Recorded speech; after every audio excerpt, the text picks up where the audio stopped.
Yes, there we are. Oh, going back to our beautiful glowing creatures that John just showed you examples there. We did actually write about these a couple of years ago, and we wrote about some other studies that people have done of different Australian animals, not just geckos, but even platypuses and other Australian animals. And they found that quite a few of them glow in the dark. And so you can look that up on our fact file. The article is entitled Aussie Animals Glow in the Dark. And around about that time, we made this particularly beautiful gecko the part of our main banner for our newsletter. So do look that up. You don't need to know when newsletters were sent out to find the individual items. They're archived as separate items, so you can just do a normal keyword search and find them. But let's move on to this whole issue that scientists and evolutionists particularly claim that the shapes and colors that we see in animals are there to be camouflage. And one of the criticisms we get from the skeptics is, oh, well, if you believe in a very good world, well, who needed camouflage in a very good world? But we have these things which are very obviously camouflage. Now, going back to the peppered moth that Joseph just mentioned, you've got to think of a more underlying question. How could a change in the environment actually produce the genes that are required to change a color or a shape or something like that? That's one of the questions that the evolutionists never answer. But anyway, let's go back to a couple of other examples of things which are considered to be camouflage or to be there to deter predators and to somehow protect creatures from being eaten by other creatures. And why would you need that in a very good world? So here's a classic one. Butterflies and moths that have spots that look like eyes. Now, the other question you've got to think of is, well, we look at these things and we think they look like eyes, but what do the other creatures of the same species think? Do they think they look like eyes? How would they know what the eyes of a large animal look like? What goes on in their minds, as it were, as if they had minds. So we think these look like eyes, and they do.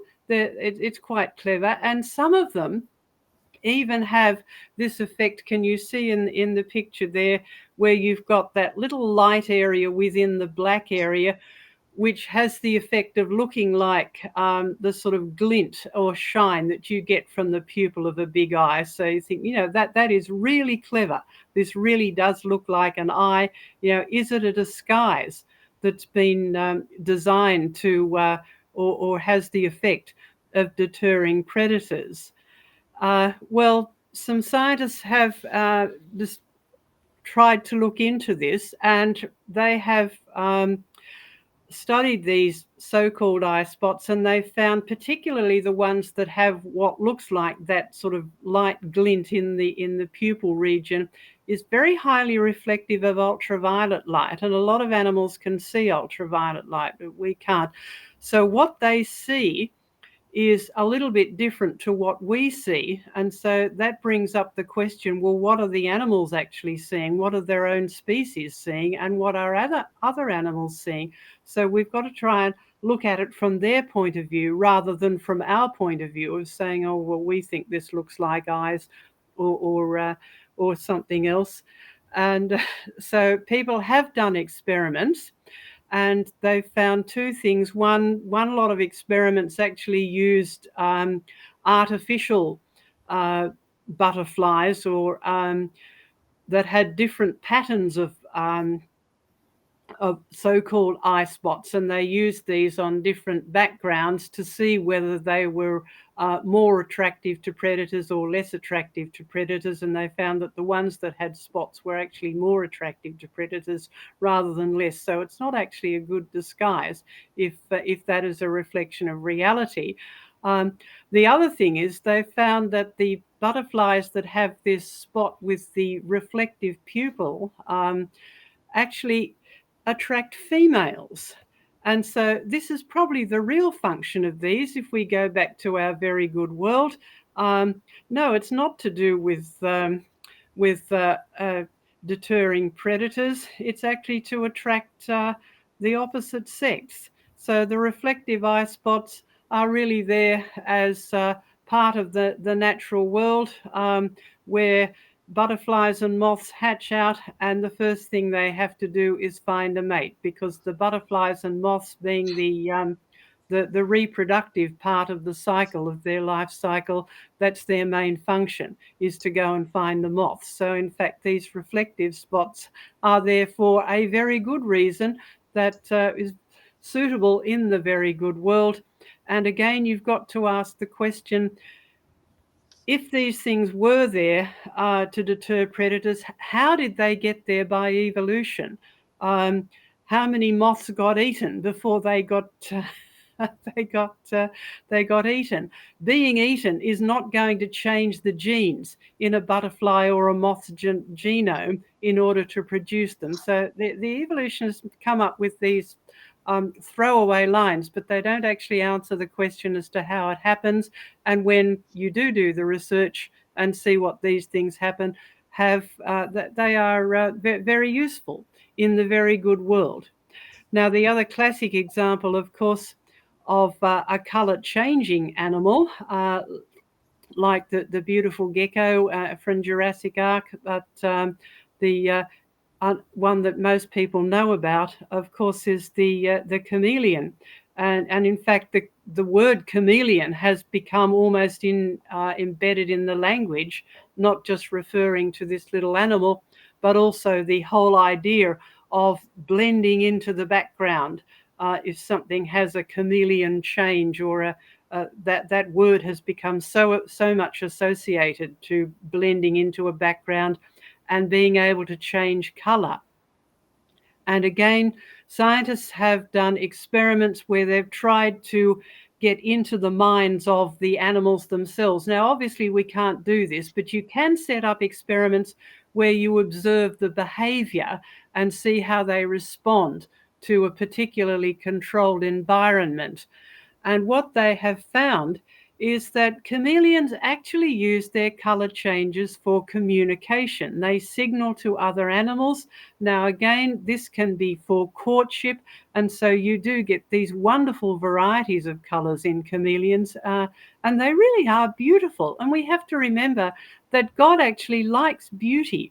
Remember, it says in Genesis that he made the trees in the garden to be pleasing to the eye, as well as good for food. And I'm sure he made lots of animals to be pleasing to the eye. That beautiful little gecko that lives at Jurassic Ark, the chameleons, because they not only have color, they have all of these beautiful patterns as well. And they do signal to one another. They are quite territorial. Now, that doesn't mean they're necessarily aggressive.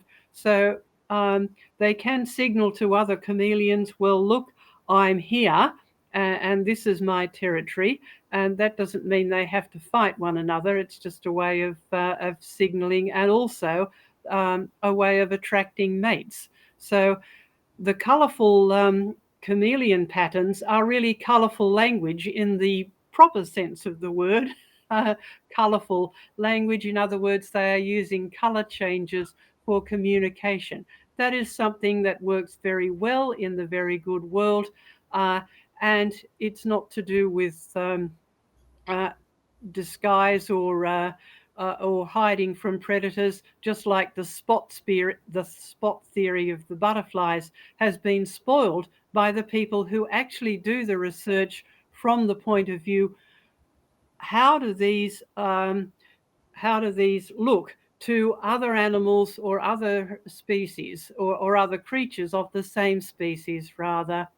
Now, another creature or another group of creatures that change color, and this is a more slow change, are the creatures that have summer and winter coats. Now, these are a couple of examples from Scotland, but these occur particularly in animals that live up close to the Arctic Circle. So we have the mountain hare.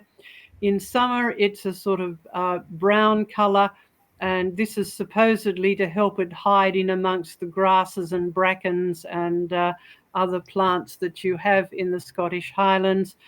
When it comes to winter, of course, you have snow on the ground, and so it turns to white.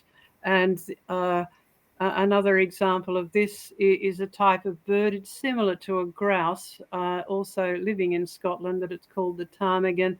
In summer, it's a lovely mottled brown and grey, quite an attractive bird there, again, supposedly to allow it to survive in amongst the brackens and the low-growing vegetation there. In winter, when it snows, these things do turn to, these are true color changes that occur from season to season, and they go through the cycles of summer and winter. Again, this is put down to being for camouflage, but you've got to ask the question, well, how can a change in the environment actually produce the genes that control this process? And they have researched the genetics, and they've worked out how it actually happens. So when evolutionists come up with these throwaway lines, we need to challenge them. How could this happen by the process that you believe in? Rather, is this a design feature that has another function? And if we can just come back to us, I'm sure in all of our panel here of everyone, you've probably seen some examples of colour changes in the different places that you live throughout the world. We've talked about Australia. These two examples of the summer and winter coats, they're from Scotland. Any other examples that you have observed, if we can come back to us now? Craig, do you want to go with what you've seen amongst the seahorses? Yes. Yeah, I could go on to my presentation now. Is that what you're go saying? For it. Yeah, go for that it. Would be good. Straight on to yours, Craig. Well, yeah, put the slides up. Okay, so I've dealt with this group of animals for quite a few years now in our business. The Signathids are the fused jaw group of fish, so it includes the seahorses, sea dragons, pipefish, pipe horses, pygmy pipe horses, and a few creatures like that. And they are incredible camouflages. It's not just colour change. Colour change can be one of them, but they can also have a number of other features which we'll cover. So these are a couple of photos actually taken at our facility. We've had both of those creatures on display, and they're very popular around the world, as you can imagine, in public aquariums for people to go and see, which is part of what our business is. And just during the week, we exported quite a lot of them over to China. Sorry, click on that again. Okay, so here's an example. If you look very closely, you can see the pygmy seahorse, the Barger-Bant's pygmy seahorse, in amongst the coral there. In fact, this is a species of seahorse that was only more recently discovered because it was so good at camouflaging. So someone, I think, collected a piece of this Gorgonian coral, and then part of it moved, and then it was discovered. I don't know if that was Dr. Barger-Bant or someone like that, but that's apparently what happened. Here's another pygmy seahorse, and we did speak about seahorses a month or two ago on the show. And this one, they sort of look deformed, and some of the variations that seahorses have probably devolved into. But this is just showing some of the incredible colour change capabilities. They can show colour changes as spots, but as in the Barger-Bants, if I go back up to that one, it can actually have, people think it can have coral polyps actually living in the skin. That probably needs to be confirmed. Here's another example of the Denise's pygmy seahorse. orange in this instance on a piece of coral. Here's a pipefish, so you do need to look carefully, but you can note, if you look closely, some of the external growths that they can have on them. So algae and bryozoans and things can actually live in the skin, and they can be incredibly well camouflaged. Here's another type of pipefish, a ghost pipefish, ornate. Some of these actually live in the Sydney area, up through northern Australia and into Southeast Asia. They can be incredibly well camouflaged. Here's another ghost pipefish, and it's particularly camouflaged, that one, because it's got some of those creatures that in its habitat actually living in its skin. So yeah, again, you have to look closely at some of those, but you can imagine the one on the right, another type of ghost pipefish in amongst weed, would be incredibly difficult to see. So just some points on this. They can change their colour, and they've got special chromatophores, they're called, colour changing cells in their skin that they can change many colours and shades of colours. Never really seen a blue seahorse because that's not really a pigment. It's more of a refracted light effect, or green, but there can be shades of green, which is really probably yellows coming in and making them look a little bit green, and maybe a bit of reflection off some of the plants around them. We've had live rock in our displays, and that's quite brown at times, and we've had our seahorses very difficult to see against the brown rock as well. One of the other things that helps a seahorse to hide is its sedentary habit. So in other words, they're always just still. They don't swim a lot, they don't move a great deal, they don't move quickly. As John was alluding to earlier, movement can really alert your attention to something being there. So they're quite slow movers and don't move a great deal. I've mentioned the external growths.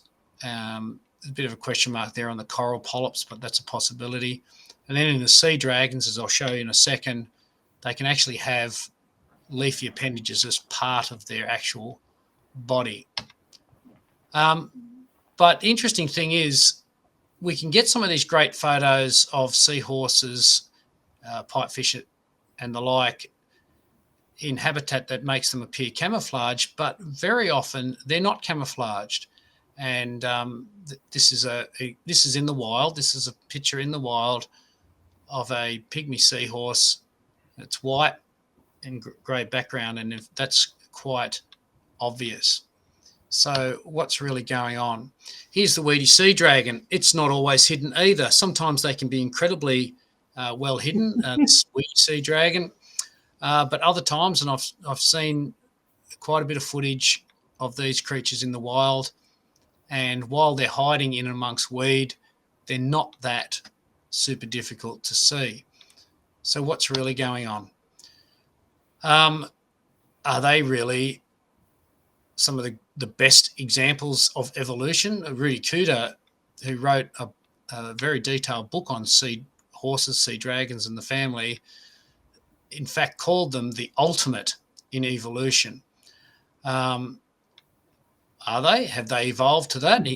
They're often called a very fragile creature. How have they survived millions of years if they're so fragile before they evolved this capability to actually camouflage?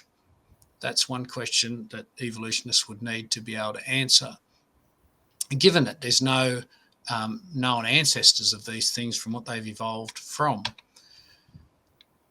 So a question we can ask is the colour change for other reasons, and really Diane's already covered a lot of this with examples in the chameleon for communication and so on. We also have cuttlefish on display.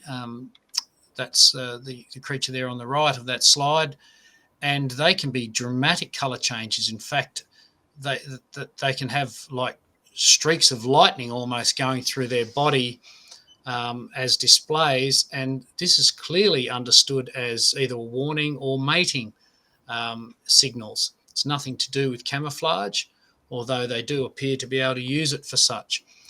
The seahorse on the left is Hippocampus cuta or Hippocampus teneopterus, depending on which classification system you're looking at.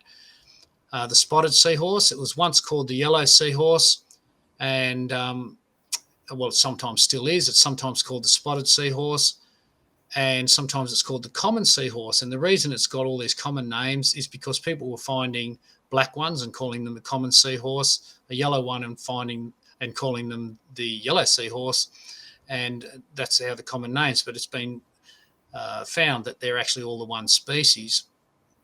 And this seahorse we've had for many years, and it doesn't seem to change colour in order to camouflage. It will often seem to change colour when it's stressed or when it's trying to mate. They can actually change colour before your eyes. The male is coming up to a female, trying to attract her, and instantly they'll change colour, often go paler, go more yellow, and it seems to be very much associated with mating as well. So very similar to the creatures that Diane was pointing out. So just to finish off, here's some questions that maybe the panel can discuss. How would creatures gradually evolve camouflage before they were completely consumed by their predators? Evolution is requiring high numbers of offspring with random mutations to produce things that would then help them to not be seen by their predators, but that's got to happen very quickly before they're all consumed, and I personally can't see that as something that would be valid. Are creatures just using what they've got to survive in a fallen world? I think this is closer to the mark, that creatures have got certain abilities and they use them to survive, and they learn habits. It's well known, for example, that creatures that normally would like to hang out in the daytime and feed, various Australian marsupials do this, and then humans have moved into the area and start hunting them and so on, and then they change to a nocturnal habit. So often behaviours can change when circumstances change. And the last point I've got there is God a creator who loves to design things for discovery. And this is just something that I was contemplating after watching a program called The Privileged Planet, where they were basically putting this forward that God is someone that likes us to go out there and discover the beauty of his creation. What do you think, guys? Okay, now if you don't mind, Craig, if you swap back to me on full camera, please, Joe. I'll add a brief biblical picture here so we can see it in perspective, because if there's one thing creation research is famous or infamous for, is forcing the issue to what it really is. Now, all the people who've criticized our comments on camouflage or variation have got a presupposition that the scientists tell you the truth. Now, we hope we've got across the fact that many times that's not true. They'll tell you what they think would be true if their bigger presupposition of evolution is also true before that. So again, a warning to the theologians who think, hey, we've got to take the scientist's word on the age of the planet, the scientist's word on carbon dating, the scientist's word on no calcification in fossilization. Forget it. Scientists are human. Human are sinners. Yes. You've got to take God as a non-sinner, a revealed creator who's actually given you a perspective that you and I need to humble ourselves and use. So how do we put this camouflaging art, which it seems to be, into perspective? I'll give you my experience, because I live in a place called the Redlands. Now, there's no doubt about it, when I pick up my Bible in the Redlands and read chapter 1, it says nothing got here by accident. Nothing evolved by chance. Everything was deliberately created. And in the beginning, verse 31 of Genesis, it was very good. Now, very good is defined not in terms of morality, but in the terms of diet. All the creatures, Adam and Eve included, ate plants. You did not need to camouflage yourself against an angry avocado. It was not needed at all. So camouflage, if that's what you call it today, did not have a defensive function in the first world. Okay, skip forward many thousands of years to the Redlands. I keep chickens. Many people keep chickens in the Redlands. We have foxes, courtesy of the British who brought them out here. They're not native, and they love chickens. They love chicken coops because they can use their claws to tear apart the wire netting, get in and eat your chicken and escape. But here's what I've noticed. If you bring in a breed of chicken, okay, now I've bred chickens ever since I was a kid. Papa chicken or Papa rooster, mama chicken has little chickens, and they are almost invariably not all the same color. Now, the function of theirs is it doesn't even need to be discussed. We know they end up with various colors, even though you start with the same mum and dad. Okay, they grow up, they're in your chicken yard, and some of them become red. Well, there are some red-headed people in your family and some dark-headed people. Same thing happens with chickens. When you put the red ones out on the red land, they actually seem to be better disguised than the white ones. Along comes hungry fox. It gets into the chicken pen and almost inevitably it will eat the white ones first. Now you can argue it eats the white ones first because it can't see the red ones. It doesn't matter what your logic is, you end up with the majority of red ones in the redlands. And we say they survive because they were camouflaged.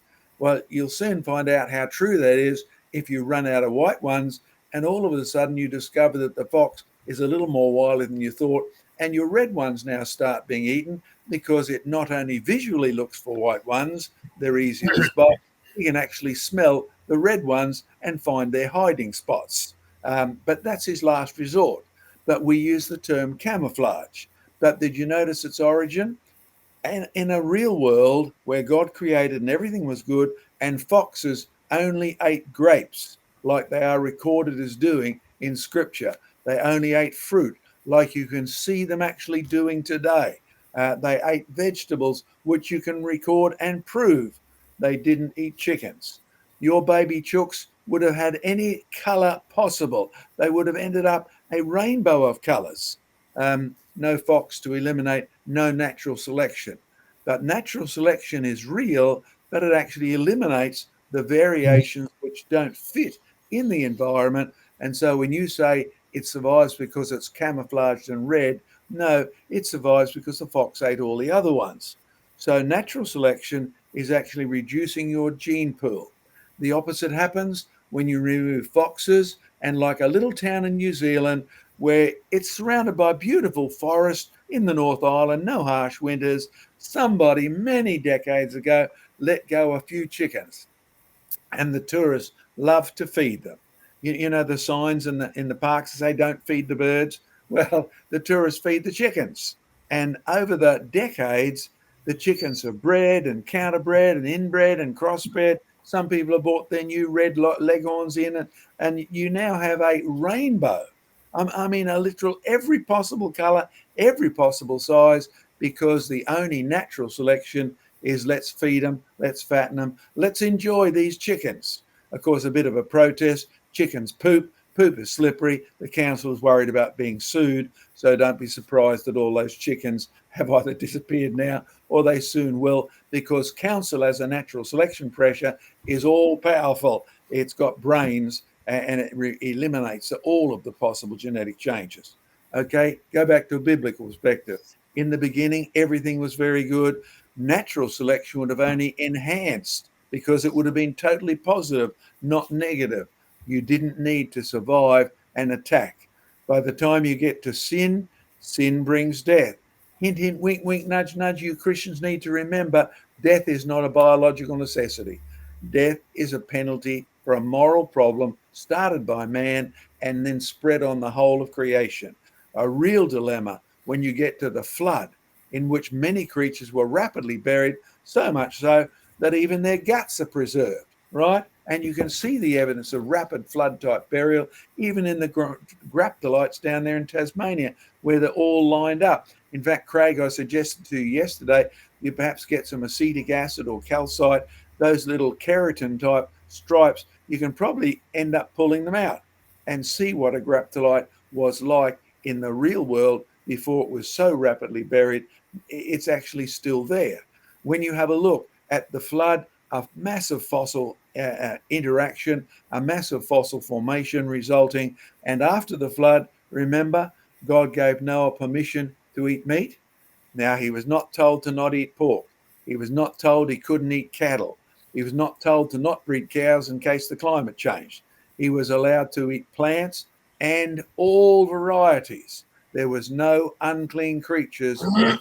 God actually said later on to Peter, why do you call things unclean when I call them clean? Now you go down a little bit further, and by the time you get Israel established in Leviticus chapter 11, you'll find there's a whole series of rules about what the Jewish people alone are told to not eat. In fact, there's clean and unclean as a definition, and you can come up with some generalizations. A clean creature is a vegetarian. They're allowed to eat those by and large. Cows eat grass. You're allowed to eat them. But you find lizards that go around eating up moths or whatever are listed between verse 19 and 30, if I remember correctly, as things that the Jews would have regarded as unclean. Okay, lizards, creeping creatures. Back there in Genesis, all pronounced very good. Noah, you can eat anything that moves. Creeping creatures. Noah could have had roast goanna if he wanted. He could have had crocodile because he was given authority again over all the creatures and he's free to eat them. By the time you get the Jews, the real reason for the clean and unclean definition is not because of the actual creature eating whatever it ate. It's because the Jews are being isolated from all other cultures on the planet. You might have noticed that God never calls them the adults of Israel, only ever the children of Israel, because they were spiritually really in kindergarten. The Holy Spirit was not given. They had no real discernment. Look at the problems Moses had with them. Look at the problems all their leaders had with them. They were the infants of Israel, and God gives them a barrier that makes it so hard for all the cultures around them to intermingle. If you don't believe me, try and invite an Orthodox group of Jews to your church for a meal, a barbecue, roast pork barbecue. You won't get very far because these dietary rules actually separate, and that was their purpose. So you'll find in Leviticus chapter 11, some translations ask the question, what are these creeping things? And some actually put geckos, right? Some, and these are all speculations because it's a creeping thing. Lizards, it covers all sorts of lizards and crocodiles and you name it are covered by that rule. So the Jews wouldn't have eaten them at all. But remember, by the time you get to Peter having a vision from the Lord about taking the gospel into the whole world, the gospel, it's God's will. He made it very good. You ruined it. We ruined it. We sinned. Sin brings death. Jesus died. He died for the sin of Adam, which is spread on the whole world. He rose from the dead, and the apostles are sent into all the world to preach the gospel. Okay, if you're a Jew, you can't get very far if you have rules about eating geckos and you're going to a culture that says, here, eat my gecko pie. They do that, by the way. You find that those rules, which were so necessary in isolating the people of Israel, are now ready to be discarded. God's reached his point in history where he says to Peter, don't you dare call anything unclean that I call clean. And also from then, people are allowed to eat anything they like with one provision. They can't eat the blood. They're not to eat strangled things. The same rules God gave to Noah before there were any Jews. You do know Noah was not a Jew. He was not a person of Israel. In fact, Abraham wasn't a Jew. Have you come to grips with that? In fact, when you have a look at me, I'm not a Jew either. But I am a Gentile who's been saved by Christ, just like most of you need to be. And you need to remember, yes, if you feel like it and you need a gecko, God has authorized gecko pie. I don't know what it tastes like. I've no intention of finding out. But that's the big perspective. So what you call camouflage actually fits into part of a degeneration, a good world made bad by sin, degenerating past Noah to where animals need to survive and they kill others. Sad but true, till only the red chickens are left in the redlands, and we call it camouflage. It's not actually, it's one of all the variations, and the camouflage is a negative result, not the positive result of evolution, but the negative result of all other colours being eliminated. I think it's probably time to throw open the questions for the last 20 minutes or so, Joe. A good opportunity.